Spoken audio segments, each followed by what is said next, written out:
Okay, ni Sean Pelot Ambassador, turakomeje tugenda turebera hamwe uko ibintu bimeze n'uko gahunda zipanze. Ngira ngo twari tumaze kubona uburyo amafaranga cyangwa se uburyo tuzifashisha dukora n'ama-project asobanura uko ibintu bipanze. Muri kano kanya rero turakomeje tugenda tubinyuramo twihuta nk'uko tugenda tubireba ku itariki 17 aho bari barimo barategura uburyo tuzavunja amafaranga yacu ndetse n'uburyo buzakurikira. Ibi ngibi twari tumaze kubibona mu kiganiro kibanziriza, ariko reka tubinyuremo gakeya tujye dukomezanya n'ibindi byose uko bikurikiraho. Uko bikurikiraho rero nuko bikurikirana kugeza umushinga urangiye, nk'uko mugenda mubibona ko rwose bihura n'umushinga wa Pi Network uko umeze uyu munsi. General preparation, ugomba kuba watanze amafoto yawe abiri agufasha gukora KYC, ndetse ukabasha no kuba wakorganizinga photocopy y'amafaranga yawe ufite, kandi ukabasha no kwandika password yawe n'umwirondoro wawe kugira ngo bagukorere account kuri financial account yawe iva muri Alliance Global Alliance, kugira ngo uzabashe kuba wapurchasinga ibintu binini cyangwa se item nini cyane mu kugera aho uherereye. Ugomba no kugaragaza specific detail y'inyandiko yawe y'amafaranga yawe cyangwa se ikwemerera kuba wakwakira ayo mafaranga. So ngo humanitarian project twari tumaze kuvugaho muri kano kanya, ugomba kuba warateguye page hagati y'impapuro eshatu n'impapuro enye isobanura write up your project and one to give one to keep. Ukagira kopi usigarana ndetse n'iyo ubaha ku mushinga wawe, kandi ugomba kuba witeguye kuba wa providinga muri makeya in short summary and mu minota 3 kuri 5 usobanura umushinga wawe kugira ngo byagenda neza na details zawo zose, ibintu byose uko bimeze, kandi ukaba ari umushinga humanitarian project. Ni umushinga byibuze ufite ikigero cyo hagati cyangwa se uburambe cyangwa se kuba wabaho mu gihe kiri hagati imyaka 20, imyaka 50 n'imyaka 100. Numva ntabwo ari umushinga mutoya cyane, ni umushinga ugomba kuba uzamara igihe kirekire kandi uzaha akazi abantu benshi, maze ubundi ugasobanuka uburyo ubazakwishyuramo.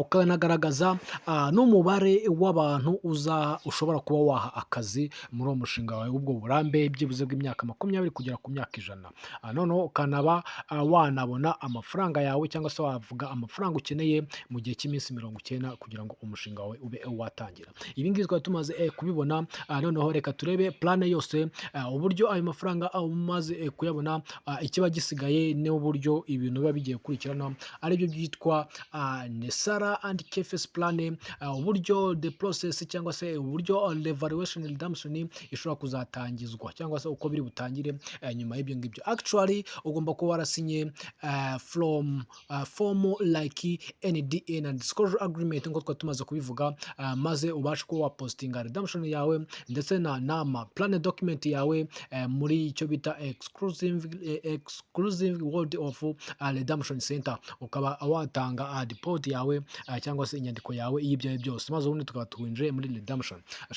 Nesara and KFS plan rero igaragaza icyo bita financial reset cyangwa se gukuraho uburyo amafaranga asanzwe akoreshwa muri finance, nkuko turi kugenda tubona ko turi muri global currency reset, kugira ngo bafata amafaranga ari mu platform ama exchange agiye atandukanye ndetse no muri crypto industry muri rusange bakayavunja mu cyo bita redemption center binyuye mu cyo bita Rainbow coin, ndetse na assets ziri backed by gold and backed by silver na metal zindi zigiye zitandukanye neza cyane. So rero ahangaha nkuko dukomeza kugenda tubirebera, dive into intricacies of Nesara and Gesara framework. Reka turebere hamwe rero ino gahunda noneho ya Gesara na Nesara nyuma yuko twinjira muri redemption center, ukuntu ibintu bipanze, uko tuzaba tumeze neza cyane. So ngo exploring evaluation redemption process hazaba harimo icyo bita NDA guidelines cyangwa se uturemangingo twacu tugomba kuba twa providinga umutekano wacu ku account yacu, and post redemption strategy, discover exclusively insight from redemption center and the critical document necessary for navigating for the global financial asset for financial reset, aho mugomba kuba mwafata zino DN zanyu zikaba zahuzwa n'ino redemption center yanyu kugira ngo ubashe kuba yahuzwa na dokima zanyu maze mubashe kuba mwagera ku cyo bita global financial reset maze yaba amafaranga yanyu. So update y'ingenzi yabaye ku itariki eshatu kwa gatatu ku itariki 18 z'ukwa 24 ngo do not confuse, ntuwitiranye ibi bintu uko ari bibiri, icyo bita ubu buryo uko ari bubiri, hari exchange hakaba na redemption. Ibi bintu ntubyitiranye, reka tubirebere hamwe. Exchange ni ivunjwa uburyo amafaranga ari kuba yavunjwa yimurwa ava muri coin, ariko no redemption no kubaha ya mafaranga yamaze kuvunjwa mu cyo bita redemption center maze undi mukabasha kuba mwayakoresha avuye muri exchange. None reka turebe uko bipanze. Ngo banke cyangwa se banke z'ubwayo niyo ikora exchange. Traditional bank institution are for the tier 1 to 4B transaction, aho basho kuba yakora ama transaction agiye ahererekanya mu buryo bushingiye kuri tier 1 to 4B kugira ngo amafaranga babasha kwaherekana. Ubwo buryo bukaba butabasha not designed for general public, ntago ari uburyo bwakoreye kuba bwashyirwaho abantu bose muri redemption. Uvuga ngo amabanke y'ubwayo niyo bafite amafaranga mu kuyavunja undi akayashyira muri system ya kugira ngo birinde inflation. Ibyo ngibyo bigatuma ahera muri tier 4B1 yabo akaba yakoherezwanya hagati yabo, ariko atabasha kuba yajya mu bantu ku ruhande rugiye rutandukanye. So ikindi ikintu center ngo there's specialized center center yashyiriweho kuba yashyiraho public redemption under the NESARA and GESARA, mu gihe redemption center yo yashyiriweho kuba yashyirwaho kugira ngo igezwe ku bantu cyangwa se ku icungurwa ry'abantu binyure muri NESARA and GESARA protocol. Ikaba yarateganyije kandi ko izashyiraho higher rate exchange cyangwa se ivunja riri hejuru bigeranyije nuko central bank zavunjagamo amafaranga hagati yabo, maze ubundi abantu bakabasha kuba babona icyo bita redemption center. Ikongeraho ikindi kivuga ngo additionally benefit including quantum phone and the quantum laptop ndetse na rainbow currency. Ni ukuvuga ngo nyuma y'ibyo ngibyo byo kubaha uburyo bwo kuba yabagezaho ayo mafaranga binyure muri NESARA and GESARA, yanashyirizeho uburyo bwo kuba bwatwitwa ko ari inyungu y'inyongera kuri ayo mafaranga ariyo quantum phone and computer ndetse na rainbow currency. Rainbow currency mugende kuri Plot Rwanda muri kiganiro cya 28 cyasobanura icyo bita rainbow coin alizo XLP, XLM, Arigana, IOTA na XDC na Pi Network zibasobanura uburyo zikoramo n'ukuntu zipanze. Icyo ni kiganiro cya 28 kuri Plot Rwanda aho mubasha kuba mwagenda mubibona neza. So at the redemption center participant cyangwa se abantu bose bakora muri no participant ya redemption center ngo humanitarian activity ni ibikorwa by'abaturage b'igihugu muri rusange cyangwa se bisi yose can secure, bashobora kuba bashyira umutekano wabo wizewe muri template za project management zabo, aho amafaranga yabo agomba kuba yizewe n'ibikorwa byabo byose biri secure, trusted kandi nta kibazo cyo gushobora kuba byatezwa, and approved and standardized for public users, kandi ikaba yarakiriwe uburyo abaturage bashobora kuba bayikoresha mu buryo buri standardization nk'uko twagiye tubibona ku byose bishingiye kuri ISO Swift system 2022 and organization for standardization. Ibyo byose bikaba biba byarateguwe, ubona ukuntu abaturage bashobora kuba bayakoresha mu gihe tubonye ko banki zo zirinda gushyira amafaranga mu bantu benshi zikayakontorora ku giti cyabo bonyine maze birinda inflation. Ariko hangaho redemption center yubatse ku buryo amafaranga aba ari ku gaciro ko hejuru cyane, kandi abaturage bakaba aribo bayamanaginga nta kibazo kimwe bafite mu bukungu bwabo, kandi isi cyangwa se igihugu cyabo muri rusange kidashobora kugwa muri inflation y'ihungabana ry'agaciro k'ifaranga ry'igihugu cyabo. Ibi ngibi bikaba ariho redemption center itandukanye n'icyo bita exchange twari tumaze kubona hejuru. So mu gice cya kane rero aho bagomba kuba bakora icyo bita reclamation and restitution, preparation, restitution and reparation, redemption and restoration. Ni ukuvuga ngo uburyo abantu bashobora kuba bakreminga amafaranga yabo akaba yabageraho kandi bakanabitegura uburyo bazayakoreshamo, kandi bakaba banayarestoringa akaba yava mu ma exchange yari asanzwe abamo aho bari bafite control ubwo bakayishyira mu kindi kintu.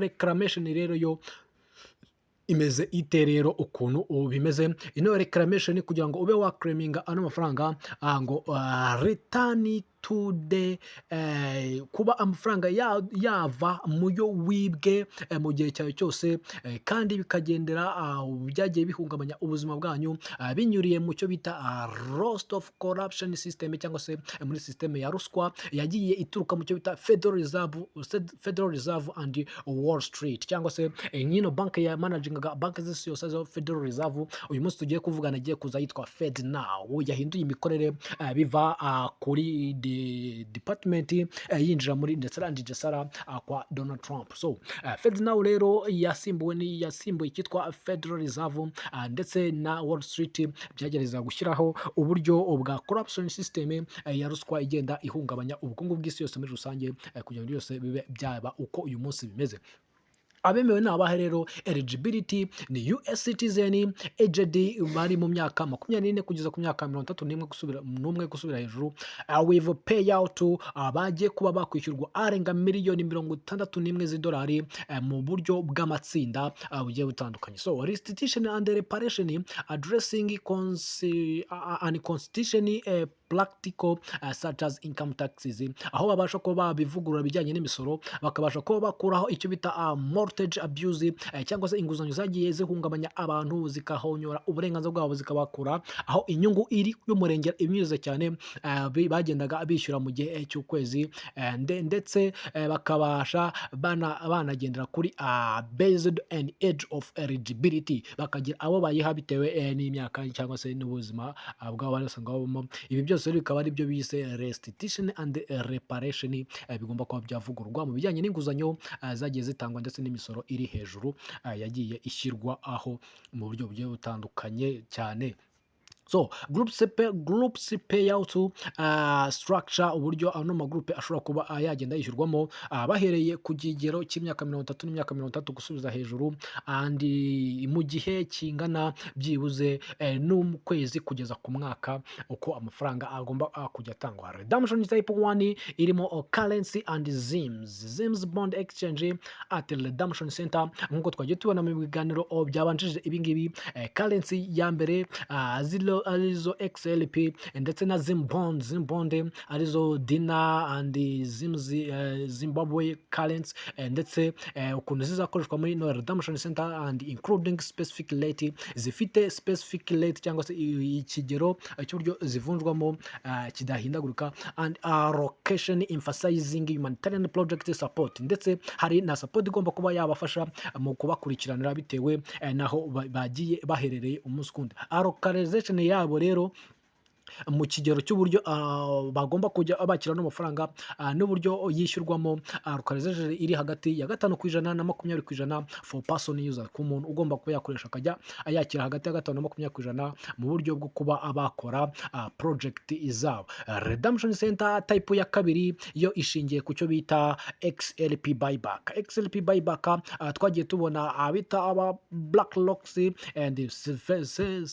and Federal Reserve bakoresha buyback aho baguraga ama XLP ama billion menshi cyane bakayashora muri XLP kugira ngo bakore buyback cyangwa se bagure zino XLP bazarifundinga basubiza abantu muri buyback program to reclaiming XLP token. Ibi ngibi bikaba bizaturuka mu cyo bita buyback nka type ya kabiri izakoreshwa mu buryo bwa redemption center ubwo amafaranga bazahabwa. Abantu rero bafite XLP n'ubundi bazakomeza kugenda babona n'izindi XLP mu buryo bwa redemption center mu buryo bwo gukoresha n'amafaranga ari Rainbow coin muri no system.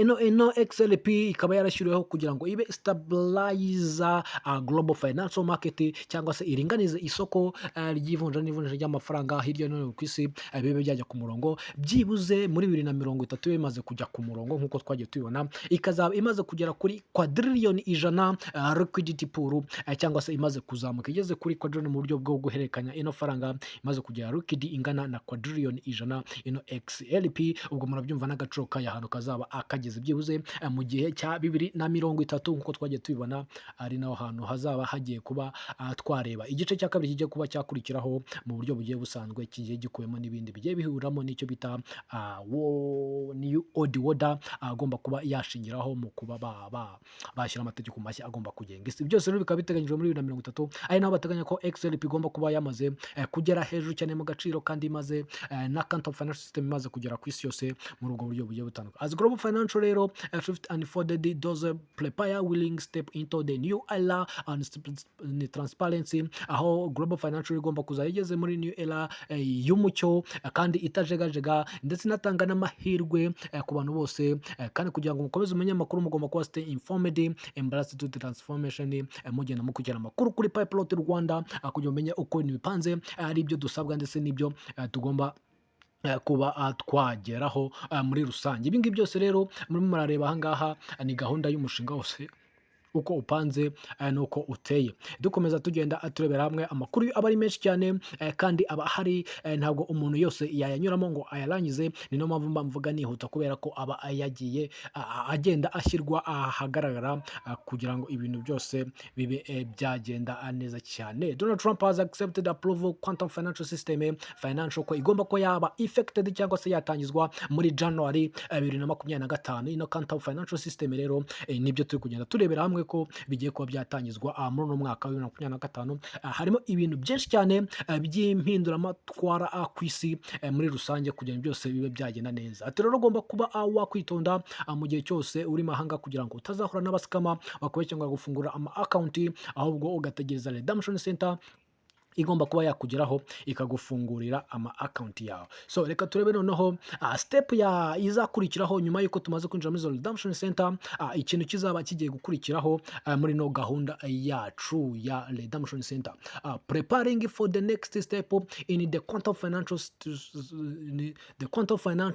transition. Mu gihe tumaze kwimuka muri quantum financial, noneho iyi step izaba igiye gukurikiraho. Icyo kintu tugiye kureberamo muri kano kanya, tunabinyuramo twihuta. After nyuma yuko winjiramo, nyuma yo kwinjira muri after completing redemption process, you will have immediate access to your portion of your funding. Ugomba kuba wamaze kugera cyangwa se wagize access cyangwa se wagize ububasha bwo kugera ku mafaranga yawe fund, binyure ku cyo bita quantum access account card tumaze kubona haruguru, kugira ngo ubashe kuba wabasha kuba wabona remaining balance yawe, uba wabasha no kuyi unlocking gradually according your pre-approved financial plan. Ni ukuvuga ngo ugomba kuzahita accessing account yawe, noneho ukabona amafaranga yawe muri rusange. None reka turebe amafaranga amaze kukugeraho, ibindi bizabisigayeho uburyo uzakoreshamo n'inzira bizanyuramo kugira ngo amafaranga yawe abe yakugeraho neza. Ibi bintu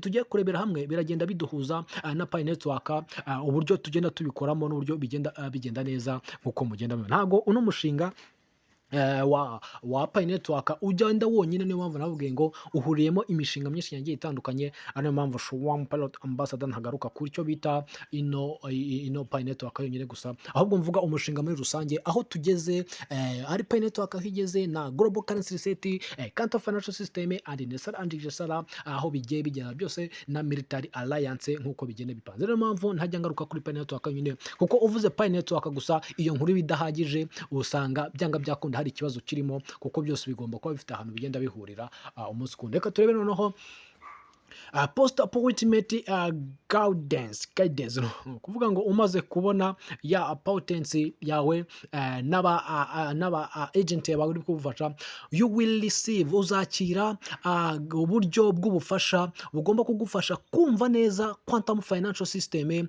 its protocol mu buryo bwayo, ndetse n'uburyo iri securely manage your access quantum, your asset quantum, uburyo igufasha kumanaginga umutungo wawe, ndetse na quantum financial system yawe yose ikabikurikirana nta kibazo. And guidance include, this guide include instruction. Ino guidance harimo uburyo bw'imyubakire bugaragaza ukuntu ibintu byose byubatse n'ukuntu bisetinze, in addition your account transferring fund, n'ukuntu amafaranga ashobora kuba yakoherezwa ukaba watangira kuyakoresha mu cyo bita utility quantum market marketplace. Aka ni akantu ko kwitondera cyane, ni ukuvuga ngo ubwo amafaranga azaba yamaze kugeramo, wamaze kuba waba eligible, wamaze kwemezwa, hano uzabasha kuba wakwakitivetinga icyo bita utility ya marketplace muri Quantum Financial System. Ibi ngibi tubihuza na Pi Network rero, ubwo aha ngaha ejo bundi nitumara kuba twakwakitivetinga Quantum Financial System zacu, ushobora kwakitivetinga binyuriye muri Pi Browser cyangwa se muri Stellar Network. Aha ngaha byose bimaze gutungana, KFS bazayigusobanurira ukuntu ipanze, maze ubundi ubashe kuba wakorana n'amasoko yose ari muri no system ya Quantum. Iyi ngiyi rero nkaba mpamya ntashidikanya ko mu mpera z'uku kwezi tugeze kuri mainnet launch anniversary, cyangwa se kwizihiza anniversary ya mainnet muri Pi Browser yacu ku itariki 28 z'ukwa 12, nta gushidikanya kwa timu igomba cyangwa se ishobora kuduha icyo bita wallet pro, tuza gusangamo dApps irimo amasoko ari mainnet, tukabasha kuba twaactivatinga ndetse tunashyiraho na ya mitekano iri hariya. Ibi byose bikaba ari ibintu byagiye bitegurwa, ngira ngo mugomba kujya mutandukanya ibintu bibiri. Hari ibintu bibiri rero biri muri system yacu, ari cyo kintu cya mbere cyitwa Open Mainnet. Open Mainnet ni kimwe, ariko hakaba n'ikindi cyitwa Open Network. Open Network na Open Mainnet rero ni ibintu bibiri bitandukanye, ariko ntabwo akenshi tugerageza kubihuza ngo tube twabyumva neza. Ari no mpamvu amatangazo asohoka abantu bagatangira kurira ngo ko bataduha Mainnet ngo bataduha Mainnet, kandi ari ibintu bibiri bitandukanye. Iyo bavuze rero Open Mainnet ubundi ni ugufungura mainnet muri Pi Browser yacu. Ubwa mbere muri 2022 mu kwa 12 ku itariki 28, nibwo kwa timu yaduhaye mainnet. Icyo gihe abantu bari basakuje ngo bagiye kuduha mainnet, ariko mu by'ukuri mainnet barayiduhaye, ariko mainnet ntabwo kwari gukoresha amafaranga, ahubwo kwari ukuduha wallet yacu ikajyamo akadomo k'icyatsi, mu gihe hari harimo akadomo gatukura gusa ka testnet. Kari akadomo rero ka mainnet ni mainnet rero bamaze kudushyiriramo. Rero iyo tuvuze ngo bagiye kuduha Open Mainnet, biba bivuze ko bari buduhe cyangwa se bashobora kuduha ecosystem yacu irimo imishinga yose iri muri features ya mainnet yamaze kuva muri testnet. Ngira ngo mwebonye ko Pi Browser yacu yamaze kwimuka ikava muri testnet ecosystem ikajya muri Explorer Mainnet, aho harimo imishinga yacu iri verified, ariko na n'uyu munsi iyo mishinga ikaba batarayiduha. Iyo mishinga kiri nanone ntabwo baragaragaza ko iri verified. Umushinga uri verified muri Pi Browser ugomba kuba ufite aka ticking cyangwa se verification gafite ibara rya mauve. Ibara rya mauve rero kagaragaza ko uwo mushinga wizeye. Nk'urugero mushobora kuri application ya Map of Pi, iyo ngiyo ni iri verified uyu munsi tuvugana, ariko nta wundi mushinga n'umwe mushobora kubona uri verified, ahubwo ufite ikimenyetso kigaragaza ko ari umushinga ugomba kuba wakwitondera mu ibara ry'umuhondo. Rero iriya mishinga yose, ariko nubwo igifite kara kabara ko kwitondera, imbere yaho murasanga barahavanye testnet, barahanditse mainnet. Bivuze ngo ni umushinga wamaze kuba washyirwa muri mainnet, ariko utegereje ko kuba timu y'ubwayo itanga dApps cyangwa se decentralized application y'imishinga yose yizewe. Iyo ngiyo rero iyo tuvuze Open Mainnet, tuba tuvuze ngo tugiye guhabwa ecosystem iri mainnet, dushobora kuba twatangira kwactivatinga icyo bita marketplace, tugatangira gukoresha utility yayo binyure kuri Pi Browser ndetse na Quantum Financial System, byose birahuzwa. Iyi ngiyo ariyo ngingo irimo irahuriramo n'aha ngaha, ko umuntu uzamara kugera muri Redemption Center yamaze gusinya NDA na disclosure agreement, akamara no gushyira umutekano kuri account ye, azaba agiye kwinjira mu cyo bita utility and KFS marketplace binyuriye mu cyo bita dApps, decentralized application.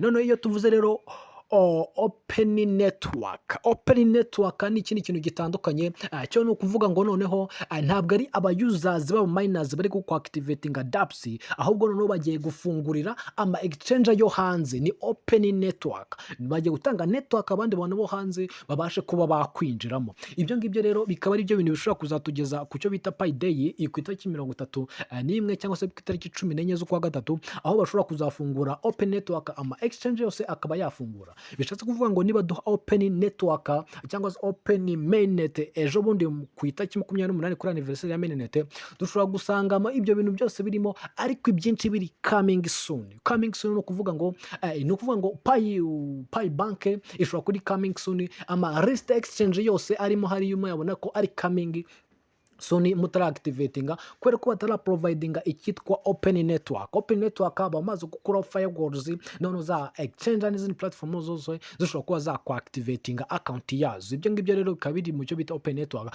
ahubwo muri open mainnet tugasangamo dApps, decentralized application, bakaduha zimwe muri application ziteguye. Ngira ngo murabibona ko mu kwa mbere application nyinshi ziteguye zatangiye gukora, ariko ahanini murabizi ko application ijana kugeza umunsi zitaruzura, dufite 80 zirengaho, ariko hari application zagiye zitsinda mu cyo bita hackathon, havuyemo imishinga irenga 9, ndetse no muri incubator havamo indi 5 myiza cyane.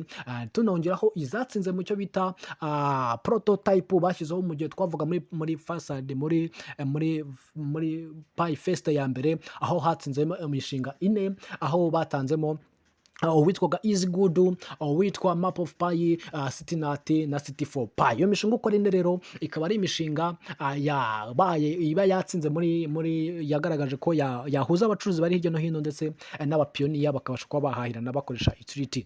Rero ibi ngibi ni ibintu bigenda bihurirana cyane, ku buryo ku itariki 28 kuba team ishobora kuba yaduha dApps, tukabasha gutangira kuactivatinga ecosystem, tugatangira kuyikoresha no mu kwambira andi masoko akagenda atangira kuba yakoreshwa muri ubwo buryo. Ibi ngibi nibyo birimo biragaragaruka aha ngaha rero, ko izo na Quantum nizimara kuba zaba neza, abantu bamaze kwinjira muri Redemption Center bashobora gutangira kuactivatinga ama account yabo, ndetse bakerekwa kuntu access za Quantum Financial System zikoreshwamo n'uburyo managinga imitungo yabo. So tuhita tugaruka ku kindi gikurikiraho rero kizaba kirimo, mbibutsa ko turimo turarebera hamwe nyuma yuko umuntu yinjira muri Quantum Financial System, step izaba ikurikiyeho. Ikindi kintu ni ikintu twari tumaze kubona kivuga ku cyo bita humanitarian project reviewers. Humanitarian nk'uko turi kugenda tuyibona, murabibona neza ko ari ya mishinga tugomba kuba twatangira gukoresha muri zino systeme zacu. Ino mishinga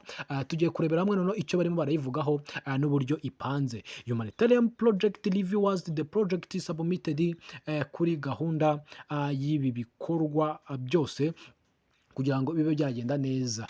Humanitarian project, project submitted. Ahantu tuhumve neza, imishinga yose yamaze kuba submitted, project submitted during station 9 twabonye hariya hejuru, binyuriye muri ya station 9 tumaze kubona, will undergo second reviewers, izongera isuzumwe bwa kabiri by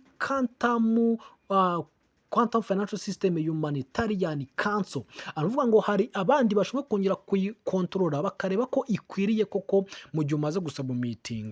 You may contact the father, ushobora kuba wahamagarwa kugira ngo utange detail cyangwa se usobanure classification about your project, usobanure umushinga wawe. Ushobora kuba wa approved notification cyangwa se uba wakwakira notification will be sent within minsi 14 ya business y'akazi, ube wakwakirwa mu minsi 14 y'akazi. Ibi bintu ndongera mbihuze na Pi Network iyo tumaze gukorerwa migration. Ni ukuvuga ngo iyo umaze gutanga KYC yawe ugakorerwa migration, Pi zawe zikaba zakwimurwa. Iyo zimuwe ujya mu minsi pending, iminsi 14 yo kongera kwigwaho. Ni ukuvuga ngo ahangaha zino project barimo barazigereranya n'umuntu wamaze gukora migration ye, agakora KYC, agatanga documents, akisobanura muri rusange muri makeya, noneho agategereza ko amafaranga ye bazayimura. Iyo amafaranga ye amaze kwimuka ageze kuri wallet yiwe, ntabwo ano mafaranga bahita bayamuhaho access, ahubwo bamwinjiza mu gihe cy'iminsi 14 ya pending y'aya mafaranga. Ibi ngibi bishatse kuvuga ko rero zino project zacu tumaze gusubmitinga, tumaze no gusinyara amategeko yose, amafaranga baduha ko bakadukira mu gatsinda ako kongera kwigwaho. Ni niyo mpamvu ubona muri kubona abantu bamwe na bamwe bari kongera bakagaruka mu cyo bita tentative, kubera ko bamaze kubona ko harimo akabazo. Ari nabyo bivuga ngo bashobora kuba baguhamagara ukongera ugatanga details z'amakuru yawe, cyangwa se ugasobanura umushinga wawe. Ni ukuvuga ngo tuvuge niba watanze KYC ariko bikagaragara ko telefone urimo urakoresha si iyawe, kandi wakoresha amatelefone arenze imwe, ukaba bigaragara ko akawunti bari kuyishidikanyaho, niho hantu umuntu bashobora kuba bamuhamagara bavuga ngo amafaranga yawe ntabwo tuyaguhaye, ugomba kuba wategereza. Ariko kugeza uyu munsi ahanini nta muntu urarenza ino minsi 14 ngo ntibamuhe buto ya move, ahubwo bamaze kukwigaho bakabayiguha. Nyuma y'iminsi 14 iyo birangiye utisanze, niyo waba wisanze muri tentative, amafaranga ntabwo wemerewe kuyakoresha, ahubwo utegereza ko uzava no muri tentative. Ino minsi 14 rero yo gusobanura ibi bintu byose, kandi ugasobanura project yawe, ukagaragaza ko account yawe ifite umutekano, nta kibazo na kimwe ifite, nta manyanga wayikoresheje, ukanasobanura neza ko amazina yawe arimo arahura, byose byaragaragaye muri class, ugakora migration. Ino minsi 14 niyo kongera kukwigaho, maze undi bakaba babasha kumenya ibintu byawe neza cyane, bakabona kuguha. Kandi niba ari n'umushinga bakubaza uzakoresha amafaranga yawe, nabwo bakongera bakakubaza. Ariko kwa Timi ntabwo ijya itubaza project, ahubwo itubaza ibyangombwa byacu ko bihuri guhura n'amazina yacu, kugira ngo ibintu byose bizagende neza muri Kanto Financial System. Ikindi kintu iyo kirangiye, tujya tujya mu cyo bita quantum compliance monitoring. Quantum compliance monitoring, iyo ngiyo niyo igomba kuba yakurikirana ibi bintu byose biri aha ngaha. Sorry gatoya. Quantum compliance monitoring, amategeko ajyanye n'ino quantum monitoring yayo yose. Aha ngaha biravuga ngo KFS y'ubayo ibasha kuba ihari amasaha 28 mu cyumweru cyose, iri kwensuaringa compliance, cyangwa se amategeko ajyanye no kurinda prevent fraudulent activity, ibikorwa bitemewe n'amategeko, ku bantu bica amategeko bijyanye n'ibi byose, nuko quantum igomba kubikurikirana. Babandi bose babyishe, bagurishije payi ikabasha kubahana, n'abandi bose bagiye batandukanye. Regularly audits, kuba bareba ko amategeko yose yubahirijwe mu gihe cyose, and will be conducted automatically, bigahita bikozwa ako kanya 100%, bishingiye kuri systeme ya ARI protocol. Ino ARI protocol ngira ngo mwese murazi ko muri Pi blockchain bamaze kwishyiramo, aho tubasha kuba twagenda kuri ARI protocol, quantum ARI protocol idufasha, AI ivuga artificial intelligence protocol, idufasha kuba bareba ko ibintu bya byose bimeze neza, nta tegeko na rimwe suspicion activity will triggered rishobora kuba ryakwishwa. Irimaze kwicwa rero, immediately freeze your affected account, ukabyagira ingaruka kuri account yawe nyuma yuko bagukozeho iperereza until further investigation. Ibi byose bikaba ari byo tugenda tubona, ari cyo bito ino artificial protocol AI imaze kuba yabasha kubona umuntu wese wagiye wica amategeko yose n'amabwiriza, ikabasha kuba yaba yamuhana.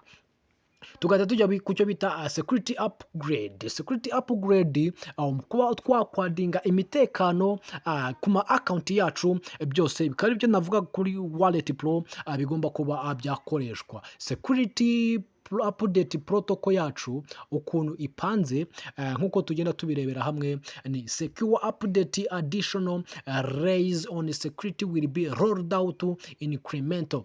Nuko ino addition bazaduha uburyo bwo gushyira umutekano w'amakonti yacu, you may prompt completed periodically biometric scan, aho umuntu ashobora kuba yashyiraho noneho uburyo bwo gusikaningaho biometric yiwe kuri wallet zacu. Muri Wallet Pro byose tuzagenda tubibonamo, ku buryo umuntu abasha gushyiramo militarizing biometric ya fingerprint ndetse na face ID, kugira ngo abashe kuba yakurikirana amafaranga ye for confirmation specific transaction, kugira ngo ube wakwemerwa gukora transaction. Bivuze ngo niba duha Wallet Pro irimo umutekano wose, nta muntu n'umwe uzongera kukwiba ngo nuko agufite passphrase, ahubwo azajya asabwa zino transaction, ndetse cyitwa militarizing cyangwa se multiple signing, cyo kiba gishingiye ku cyo bita IP address ya telefone yawe. Bishatse kuvuga ngo ntabwo ashobora kukwiba passphrase yawe cyangwa nakwiba passphrase ya militarizing ngo agende abishyire muri telefone ye, ntibishoboka, kubera ko iyo ifitemo ikintu cyitwa master key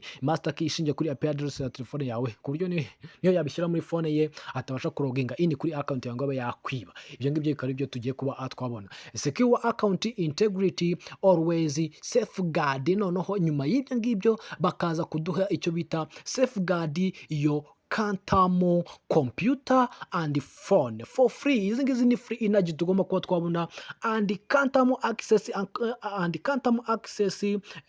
account card credential, bakanaduguha n'amakada agufasha kuba wacunga umutekano. Ibi ngibi bikaba ari ibintu biri free energy, zino computer n'izi telefone tugomba kuba twabona kugira ngo twakativetinga ama account yacu mu buryo buziguye nta kibazo na kimwe gihari. Ni ukuvuga ngo izi telefoni zizaturuka mu cyo bita redemption center, nk'uko hari aba agent batwegera bashobora kuba batugeraho duhereye mu minota 30, bivuze ngo na telefoni tuzazibona mu gihe gito, mu gihe bari kudufungurira ama account yacu ya Quantum Financial System muri Global Alliance Military. Ibi byose rero bikaba ari ibintu byateguwe ukuntu bigomba kuba byakurikizwa muri no gahunda. Iki noneho ni community update. Community update ni ikintu cy'ingenzi cyane, kuba noneho ba providinga abaturage ukuntu bagomba kuba bamenya amakuru ahari n'uburyo bagomba kuba bakoresha amafaranga yabo muri rusange. Ino community update rero yayo muri rusange nicyo kintu cy'ingenzi kizaba gikubye. Community update yacu uyu munsi dufite nuko stay informed, ugomba kuba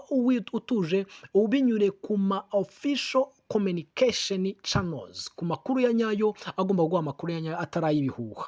Update on global adoption of Quantum. Aka kantu mukumve neza, update ngo zituruka kuri global adoption of Quantum Financial System. Ni systeme zakiriye cyangwa se zabashije kwakira umushinga wa Quantum Financial System. Iya mbere ni Pi Network, nk'uko yubakiye kuri Quantum Financial System. Iyi ngiyi guha amakuru yose ukeneye kuba wamenya aho ibintu bigeze, ndetse n'abandi bantu baguha amakuru ni cyo bita redemption progress. Redemption progress twazuma dusobanura, nayo ikaguha amakuru yose binyure kuri zino channel Telegram dufite kugira ngo umuntu amenye uko ibintu bigiye bipanze. Ikindi ni humanitarian activity, ibikorwa bya humanitarian tugomba kugenda tugaragazwa ukuntu tugenda kugenda tubikora, will be disseminated via crypted message on your Quantum phone. Ni ukuvuga ngo ahangaha aho tuba tugaze ku cyitwa EBS, Emergency Broadcast System, igomba kujya iduha amakuru muri kino cyiciro tugiye kujyamo cy'umwaka kota ya mbere, aho baza activatinga EBS kayitangira gutanga amakuru. Ngira ngo mwabyumvire neza, ahantu no makuru agomba kuba yaturuka ni kuri ama platform afitanye yabasha kwadopta systeme ya Quantum Financial System, ndetse na redemption progress, ndetse na humanitarian activity binyure ku cyo bita kwakira message ziri kubitedi binyure ku cyo bita Quantum phone. Quantum phone tuzagenda tubona mu minsi iri imbere arizo ziri connected kuri Starlink satellite, zitaziduza n'icyo bita EBS, Emergency Broadcast System, kugira ngo twabona amakuru. Hatari aho ngaho menya ko ufite ibihuha. Twikomereza ahangaha, ikindi kintu bagomba kuba bakwibutsa muri rusange nuko ugomba kwitonda cyangwa se kumenyesha amakuru yawe. Ahangaha uvuga ngo important reminder ngo avoid to discuss, mwirinde kuba mwakomeza kugenda mu discussinga kuri your redemption process, uburyo amafaranga yawe arimo arakugeraho, cyangwa se umutanga amakuru ku ma account yanyu mu buryo bw'imbwirwa ruhame, ngo yo account yo KFS account muyivuga mu buryo bw'imbwirwa ruhame uko account yanyu zihagaze. Njya mbona akenshi abantu bakunda kunyandikira ngo shwamo ngo ikiganiro dukore cya Stella account ngo ntabwo ngo tucyumva neza ngo ukuntu bahuza ngo Stella expert na Stella robostra, ngo kugira ngo tube twashwe ngo akongera ukadukorera ikiganiro ngo akatwereka ukuntu bikorwa ngo maze undi tukabasha kubyikorera. Ibyo ngibyo ngira ngo icyo kibazo abantu bakimbaje ni benshi cyane, ariko ntabwo mwigeze mubona ambasubiza. Mwamuzi impamvu ntabasubije se? Umunsi nabakoreraga kiriya kiganiro cya 20 Quantum Financial System ukuntu ikorwa, account yanjye yatangiye kuba yaba attacked, nkabona umuntu uri muri Aziya, uri muri China, umuntu uri muri Amerika uri ngo yagereje kwinjira muri account yanjye, kuko nagaragaje account yanjye mindani ibintu birimo, ariko kubera ko account yanjye mba nizeye ko ifite umutekano bitewe n'amapassword mba narakoze, bikaba byari byarabananiye. Namaze no gushyiraho monetizing, kuba account yanjye yaba yajya ku karubanda ku buryo batangira kuyinjirira, ibyo ngibyo ushobora kuyishyira muri risk. Niyo mpamvu ntigeze mbakorera ikiganiro cyongera kubibereka neza, ahubwo umuntu wagereje kunyandikira inbox naramufashaga nkahimwereka, ariko ntago nakurikira ngo njye mufate account yanjye ishyire ku karubanda ngo ndimo ndayibigishirizaho ngo ukuntu bikoreshwa. Kandi ubwo n'ibyo ngibyo byose nari nakoresheje account ntari ku accessing, ariko bagejeje kwitwara bayigerageje inshuro nyinshi cyane, mpita nshyiraho Robostra, mpita nshyiraho Monetizing, mpita nshyiraho password iri stronger, njye nkora password ihagaze hagati y'imigero 16 na 26. Iyo password ni ikinyejana kugira ngo uyihakinge, iba irimo ibintu byinshi bigiye bitandukanye bishobora kuba batakwiba, amasimbolo agiye atandukanye menshi cyane ndetse n'amagambo. Ibyo byose bikaba byaratumye account yanjye bareka kuyihakinga cyangwa se kuyatakinga. Rero nawe ushobora kubakorera uburyo nshyira account yanjye ku karubanda ngo ndimo ndabigisha, ibyo bintu ntabwo nakongera kubikora. Niyo mpamvu ugomba kwicara ukabyigisha cyangwa se ukanyegera nkabigukorera, nkagushyiraho umutekano uhagije, bikarangira ukagenda uzi ko account yawe imeze neza. Ariko niba utegereje ko nzakora video ikwereka ngo babihuza gutya nkoresha Stellar account yanjye, aho ngaho uribeshye cyane, ntabwo uzigira ubona ngaruka muri icyo gikorwa. Yewe na Pi Network ejo bagiye kuduha Monetizing na Authenticator n'ibindi byose. Ntabwo uzigira wanafata Pi browser yanjye ngo ngiye gukora video, ngo ngiye kureka ukuntu ushyiraho Monetizing yawe. Nukenera ko mbigufasha uzaza mbigufashe, nubyikorera uzabyikorera, nubyiga uzabyige, ariko ntabwo nzigera nshyira account yanjye ku karubanda ngo ndimo ndareberaho. Ibyo ngibyo bituma abahaka bakwinjirira, ndetse ugasanga hari n'ufite ubumenyi akaba yakwiba rwose byihuse cyane. Ibyo ngibyo murabizi ni ibintu byoroshye cyane. Rero ntabwo nshobora gushyira account yanjye mu byawe. Ikintu kuza kukubwira ngo ntugasharinge amakuru yawe ya account kuri unauthorized individual yawe ku giti cyawe n'abantu bawe badafite uburenganzira muri rusange. Ngo keep your quantum devices updated. Ni ukuvuga ngo niba guha telefone ya Quantum Financial System ugomba kujya umenya ko iri update. Buri application zose software yayo version yayo iri updated from Quantum Starlink satellite. Ni ukuvuga ngo mu gihe akenshi njya mbona amatelefone yagiye ananirwa gukora ibintu kubera ko icyo bita Google account yanyu itari updated. Kugira ngo updating Google account yawe cyangwa se Play Store yawe, no kujya n'undi kuri Play Store ukajya hejuru muri features zayo y'ubwayo ikaguha uburyo wa updating software yawe cyangwa se Android version yawe, ukupdating all application ufite muri telefone zawe, maze ubundi ibintu byose Google account yawe ikaba updated ndetse ikaba ari upgraded, ndetse system yayo irimo irakora neza kuri no Quantum Financial System. Rero no devices yawe ugomba kujya umenya ko iri updated, imeze neza and secure your used exclusively Quantum Financial related activity. Ibintu bya byose kabiri ku mutekano wawe, bicungiye umutekano ku bikorwa byose uyikoreraho bishingiye kuri Quantum Financial System.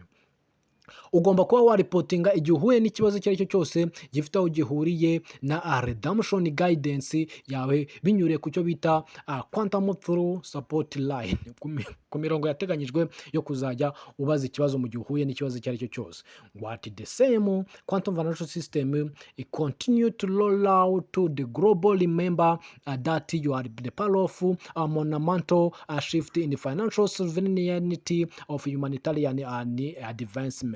Quantum ikomeje kuba yakwibutsa cyangwa se yakora ibikorwa byose bifite n'ubusugire bw'ubukungu ndetse n'ikiremwa muntu mu buryo busanzwe. Nyuma y'ibyo ngibyo rero ngo add all protocol and stay vigilant, guma utuje kandi utekanye, uri gukurikirana ibi byose amakuru ku yandi, ufite n'amahirwe yo kubasha kuba wabona provided evaluation system.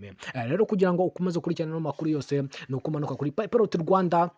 Kuko ndakubwiza ukuri rwose amakuru mba ndi kubaha nta n'ahandi uzigera uyasanga, nta cano nimwe uzayasangaho, ntabwo ari ukukwirariraho. Manuka kuri cano zose ufite aho ngaho imbere yawe wa followinze urebe ko ahantu uzakura no makuru. Niyo mpamvu muhora muvuga ngo shobora mutuzanira ibihuha ngo kubera ko ari wenyine ubivuga bino bintu. Ibi ngibi mbivuga ko mba nakoze research yanjye, n'undi uzakora research azabigeraho, ariko mu gihe mutakoze research ntabyo muzigera mumenya, mu gihe mudafite source mukuru amakuru muzigera mumenya. Niyo mpamvu niba ukeneye kumenya amakuru yose ashingiye kuri Nesara Gesara, Pi Network and Quantum Financial System, EBS Emergency Broadcast System, Redemption and Evaluation, byose ugomba kumanuka kuri Pipelot Rwanda maze ugakora subscribe, maze ukaba twagendana ahangaha kuri show Pipelot Ambassador and BCM Operator Marketing.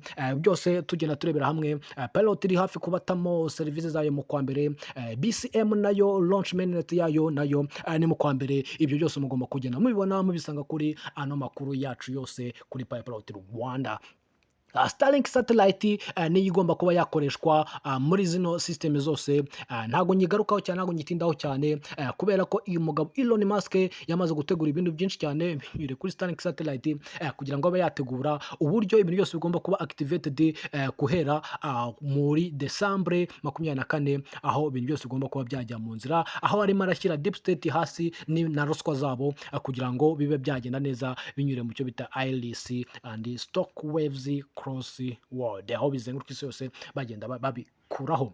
Starlink satellite rero akaba ari imwe yagiye ishyirwa ku bihugu hose ku isi yose, kugira ngo ibashe kuba yatanga umutekano w'amafaranga y'abantu, ndetse ikuraho amadeni, ndetse ikuraho amaronz, ndetse ikuraho deep state yose ifaringa ijya hasi, bazimya icyo bita Mossad satellite, bafungura Starlink satellite muri European and Asia hose. Ibintu byose bakaba baramaze kubishyira ku mirongo US Asia funded labor for babagenda bakora amadeni yose bari barimo binyuze kuri Starlink satellite. Ibi byose rero ntabwo tuba tubitindaho, ahubwo tuba twaragiye tubisobanura mu biganiro byagiye bitambuka, kugira ngo buri muntu wese abe yamenya ibyo ari byo. Ni ukuvuga ngo Sean Pilot Ambassador, nk'uko tujya tubirebera hamwe aha ngaha kuri channel yacu Pilot Rwanda, maze tube twabasha kuba twagendana neza, kugira ngo tube twakomezanya gahunda kuri gahunda. Sean Pilot Ambassador rero nk'uko tubireba turi kumwe, ciao ciao.